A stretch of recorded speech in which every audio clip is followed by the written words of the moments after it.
So as you guys know, these specialist stories are pretty much a staple on this channel as of right now, and I love doing them. I love diving into the backstory, finding out more about the lore of Black Ops 4, and as you guys can tell by the title, today we are going to be looking at Prophet. However, today is also going to be one of the most important episodes we've had yet.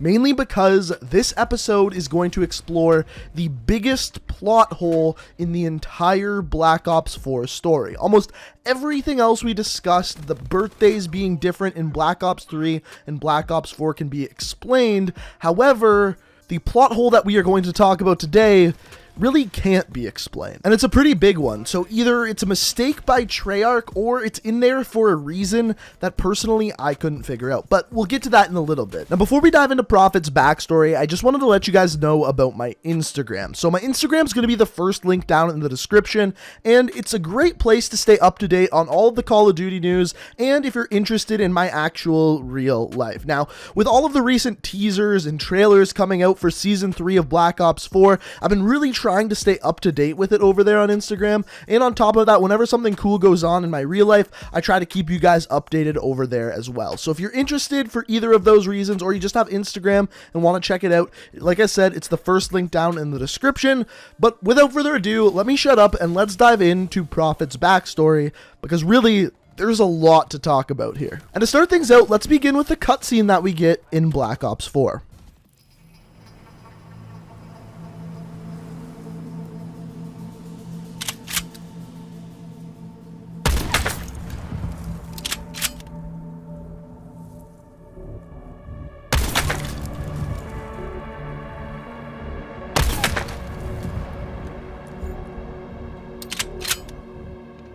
I think we have someone, ma'am.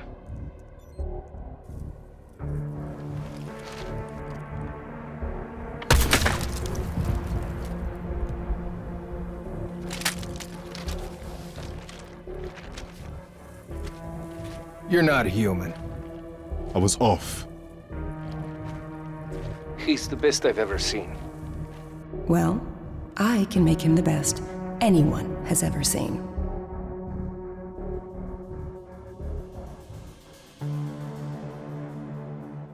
So there's really not much to that cutscene, but there's a few really big takeaways we need to take away from this, and the thing that we are going to be establishing throughout this video is a timeline, and we're going to be paying close attention to that timeline of Prophet's story. So the very first thing we need to notice here is that when Prophet is sniping here, he actually has his direct neural interface. That band going around his head is plugging in behind his head to his direct neural interface. Something that's not talked a lot about in Black Ops 4, but is a main theme in Black Ops 3.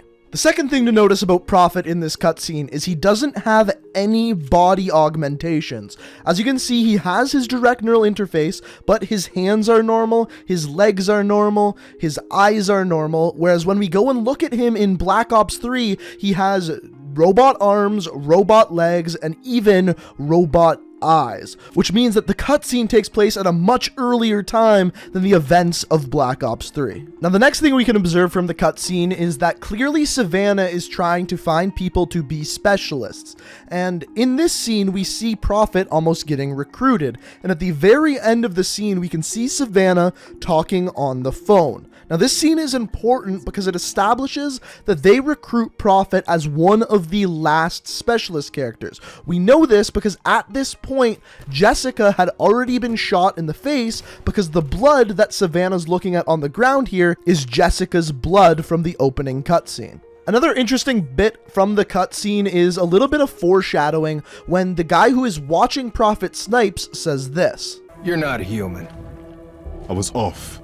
So there's two things to take away there. First of all, the fact that he says, "I'm not human." Later we find out in Black Ops 3, Prophet becomes 73% augmented. In other words, 73% robot, because he's not perfect. And like he said in that cutscene, he said, "I was off." He wasn't perfect with the shots he takes, and he wants to be. He wants to constantly be getting better, and that's why he becomes 73% augmented in Black Ops 3. So the question is, why does Prophet have this drive to become more and more of a robot and become less of a human? Well, the answer to this is actually explained in both Black Ops 3 and the comic for Black Ops 4. Right at the beginning of the comic, we get to see Prophet's mother dying in his arms. And as it turns out, his parents both had a degenerative disease that both killed them. And because of this, Prophet essentially came up with this motto that meat is weak. In other words, humans are weak, and if he could become more of a robot, he would be able to live longer and essentially not have what happened to his parents happen to him. Now, before this happened to David Wilkes, aka Prophet, he was actually a part of the British Engineering Corps in the British military. And after his parents died, he once again rejoined and decided to get his direct neural interface. So, after all of this, we have a timeline, and it's as follows. At a young age, around 18 to 20, Prophet decided to join the British Engineering Corps because of his affinity to electronics. He liked them, he enjoyed them, so he joined the British Engineering Corps. After this, he found out his parents had a degenerative disease, so at the age of 28, he took a leave of absence and took care of his parents, essentially watching them die in his arms. After this, Prophet decides essentially that meat is weak and he wants to become a robot to avoid what happened to his parents happening to himself. So he goes back to work for the British Engineering Corps, gets his direct neural interface, and that is when we see the cutscene. The cutscene of him sniping almost perfectly without any augmentations. At this point, that is when Savannah picks him up as one of the specialist characters and essentially offers him as many augmentations as he wants. And he pretty much gets them all. Arm augmentation, leg augmentation, eye augmentations, and then that leads us in to Black Ops 3. A perfect timeline, right? Well, wrong. And it's actually all because of one transmission in Black Ops 3. Here's what it says. I was 28 when I took a leave of absence to look after my mom and dad. That was 2062. So, did you catch that?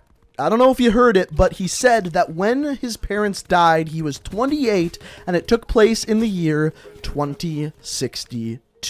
Which would mean that it would be impossible for him to be in the events of Black Ops 4 because it takes place in the year 2043. Now, in previous episodes of the Specialist story, I gave you guys a theory that could explain all of this. If we compare all of the Specialist's birthdays between Black Ops 3 and Black Ops 4, all of them in Black Ops 4 are exactly 23 years earlier. And we discovered that this could be because Savannah actually has the power to reincarnate characters and basically create replicas of them, hence why they have different birthdays. And this would make complete sense with this storyline, except for what Prophet says next in that transmission. I was 28 when I took a leave of absence to look after my mom and dad. That was 2062. I didn't even have DNI back then. He just said that he doesn't have a DNI in the year 2062, which doesn't make any sense because we just saw the cutscene from around the year 2040 where he has a direct neural interface. It doesn't make any sense. There is not a proper answer for it. It is a plot hole, a really big plot hole that simply can't be explained. Now, if you have any theories as to what is going on here, why he has a DNI in 2040 and then says in the transmission that he doesn't in 2062, feel free to let me know down in the comments. Personally, I think it's a really big mistake. That's all I think it is. I think Treyarch made a mistake in the story and wasn't able to fix it. But hey, I could be wrong. Now, the part that's so interesting to me personally about this is the fact that the storyline would work completely perfectly if it wasn't for this transmission. This transmission literally destroys the whole storyline that we weaved and was so perfect before we listened to that transmission. And that's the one thing that makes me think that maybe this is there on purpose. Maybe I am missing something. But hey, I'm not sure. That's why I need you guys. So if you have any theories, let me know what you think down in the comment section below. Also, if you enjoyed this video, found it interesting, like this series, and want to see more videos like this one, the best way to show me is by simply hitting that like button. The more likes this video gets, the more likely I am to continue this series and make more videos like it. On top of that, if you're new to the channel and like what you see, the best way to stay up to date on all my videos is make sure you hit that subscribe button and make sure you have notifications on. But guys, I hope you enjoyed the video. Thank you so much for watching, and until next time, guys, peace out. We are reaching for the stars, but we're making this too hard.